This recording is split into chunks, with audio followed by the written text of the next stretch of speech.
Hi guys, Arthur here from Homeowner DIY. In this video, I'm going to do an overview for a 4-wire Honeywell zone valve.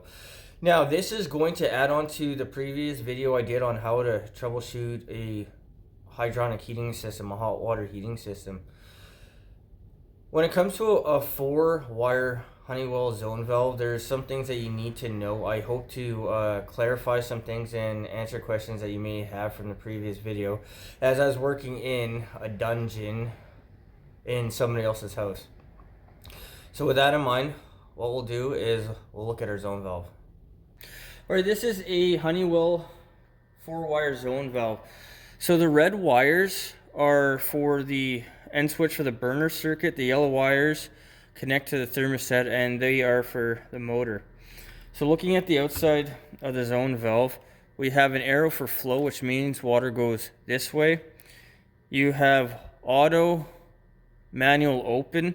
So if you turn the lever to the right, the ball on the inside is going to move away to the other side. Alright, so if you move the lever over, you have to push up so it hooks into this indentation here. So if you don't, it's just going to slide all the way back. Now, this valve is normally closed. And now it's going to hold on here, and it's going to push this ball back a tiny bit. So what I'm going to do is, it's manually open right now. I'm going to push this down, and then we're going to look at the ball here.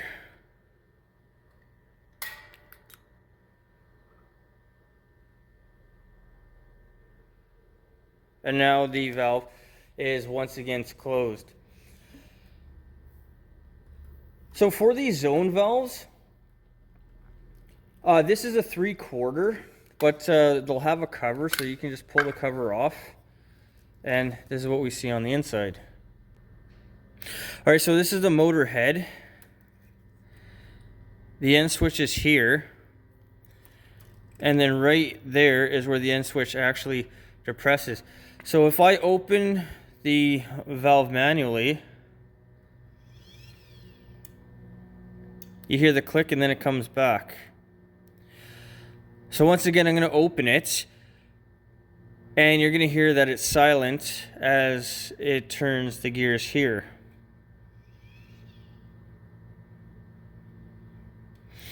Alright, so now I'm going to show you a clip from the other zone valve, and you'll hear the clicking. That clicking is these teeth on the motor head. These teeth on the motor head here. The teeth have been chewed up and stripped, so when the bracket here was moving towards the end switch, it was slipping, so the motor head wasn't able to actually close the end switch. And it'll move this piece here, and then this is the end switch. So when we close this, do you see the gap? It's not closing the end switch. Alright, so I'm going to show you how to test the end switch. So we have the actual switch right there. So I'm going to manually depress it, and then we're going to do a continuity test on the 2 red wires. So for a continuity test, on this multimeter, that is the symbol. So a continuity test is checking to see if the circuit is closed or slashed, that there are no breaks in the wire. The end switch is an on-off, just like a light switch. It's either closed or it's open. So these are open, they are closed. So I'm going to touch both red wires. Now, because the end switch is not closed right now, there's no sound. So there's no sound. So now I'm going to close the end switch, and then we're going to do the same test.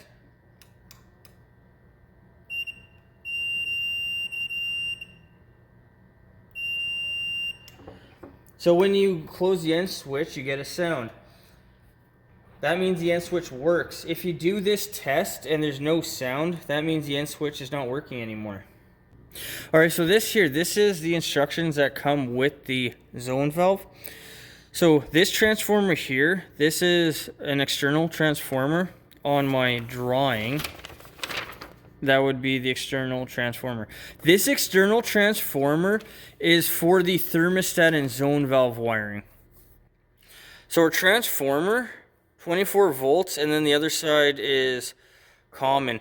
So you'll have 24 volts either going to the zone valve or to the thermostat. It doesn't matter which one is first. In this case here, they go 24 volts. So in general, this wire will be red, but you're going to go from R to R, G to G, W to W. One common thing is people are going to look at the sheathing and go by that, and that is not the way to do it. And it's very easy to develop the habit of going off the sheathing. But anyways, so for our transformer, we have 24 volts. So this will be the R. When you turn up the thermostat or there's a call for heat, it's going to close the switch, and then it's going to send 24 volts to the motor, and then the other side goes to your common, which is C on your transformer, and that's going to complete the circuit. So your motor and the end switch are two separate circuits.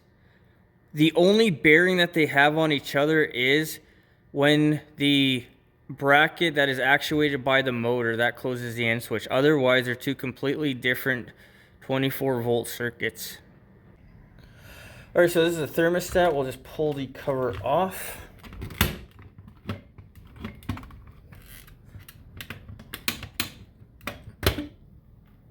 All right, so for our terminals, we have R, RC. So R, which is the hot wire here, this is power. It is jumped between R and RC. I'll show you that in a moment. And then W, this is heating. So when you look at your thermostat, this has a bunch of other wires for AC and a blower. But when it comes to heating, you're going to have generally just two wires. You're going to have R and then W. Once again, do not go by the color of the sheathing, because that can screw you up. R does not mean red, W does not mean white. R means power, W means heating. And then you can see right here the jumper between R and RC. So this jumper is going to give the cooling system power as well. Once again, it's 24 volts. All right, so here I made a mock-up of the thermostat circuit and then the burner circuit. So the thermostat circuit is a transformer thermostat zone valve, and then the burner circuit is the boiler transformer that T1, T2 goes to the end switch and then back to the boiler. So this transformer here, the external transformer, that is this one here. So looking at the transformer, we have 120 volts line coming in. This is the same as what you'd have at an outlet, and then this transformer is a step down, so it steps down to 24 volts. So R is hot. So we have one wire that goes into the motor, and then the other wire that goes, in this case, I'm going to call it RH because this is the thermostat terminal that you're going to see. So we have power coming up to here. As long as this is open, you're going to have roughly 24 volts. It won't be exact, but you'll have 24 volts here and then nothing on this side.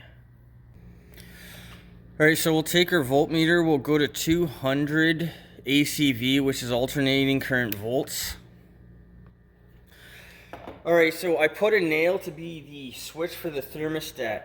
So right now, the thermostat is off. So if we take our two leads and then we put it at RH and W, what we're going to get right now is a reading of roughly 24 volts. That means we have 24 volts on this side and we have 0 on this side. What you're reading is the electrical difference in voltage between the two. That is when the thermostat is not calling for heat. So what I'm going to do now is we're going to do the exact same thing with an actual thermostat. All right, this is our thermostat. You see how it's off. So there's no call for heat because I shut the thermostat off. So what I'm going to do is I'm going to take off the cover and then we're going to check our voltage between the leads. All right, so we are going to put our leads between R and then W.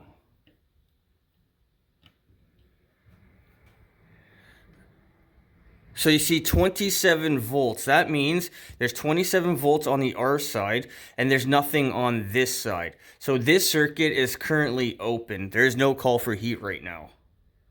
All right, so now we're going to have a call for heat. So either the thermostat has been turned up or the temperature in the room has gotten too low below the set point, which is going to trigger a call for heat. So for a call for heat, we're going to close this circuit.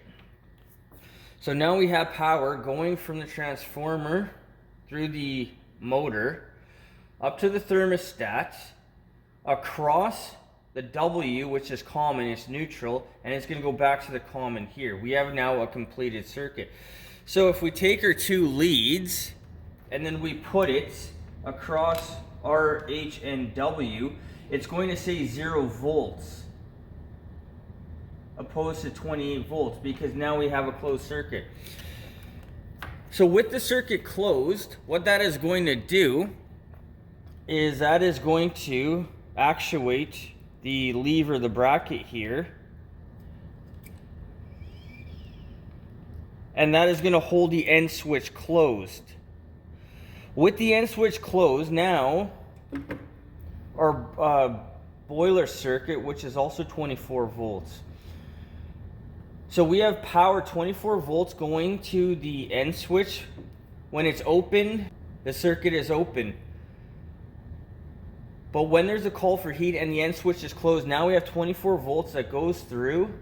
It goes across the end switch, and then it goes back to the other side of the transformer. That is going to give power to the burner circuit. So that's the gas valve, and it'll kick on your burner. Now, there are safeties in the burner circuit in case there's a problem. It's going to shut it off. But the only connection between this 24 volt circuit and this 24 volt circuit on the boiler is this end switch right here. All right, so now there's a call for heat. It says heat on. The heat setting is 74 degrees Fahrenheit. Inside it's 71. So because we're below set point, we have a call for heat. So what I'm going to do now is I'm going to take off the cover and we're going to look at our voltage across our R and W terminals. All right, so I put the red jumper wire to close the circuit between R and W. So once again, I'm going to put the leads on here. And now we have 0 volts. So we have 24 volts going from the R to the W. There's no difference in electrical voltage across the two leads. That's why it reads 0. So this thermostat is calling for heat. The circuit is closed. All right, guys, so with your thermostat open, so this is open like this. If you're not getting 28 volts at your thermostat, it doesn't necessarily mean the transformer is not working. This connection might be loose, it might be completely disconnected, but don't just assume right away that your transformer isn't working. If this is closed and you're not getting, your boiler is not kicking on, possibly the end switch is not closing, so there's a problem here.